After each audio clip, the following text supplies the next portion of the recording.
একুশে ফেব্রুয়ারি। ২১শে ফেব্রুয়ারি মানেই মাতৃভাষার জয়গান। ২১শে ফেব্রুয়ারি মানেই বাংলার ভাষা আন্দোলনের স্থান। অমর ২১ স্কুলে কলেজে সজ্জিত স্টেজ, বক্তৃতা কবিতায় গানে।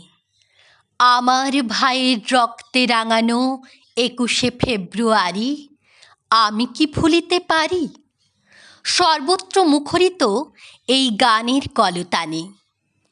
আজই মোরা স্মরণ করি শহীদ বরকত সালাম রফিকুলদের, যারা রয়েছেন এই মাতৃভাষা আন্দোলনের মূলে, যারা নিজের বুকের রক্ত দিয়েছেন বাংলা ভাষার তরে।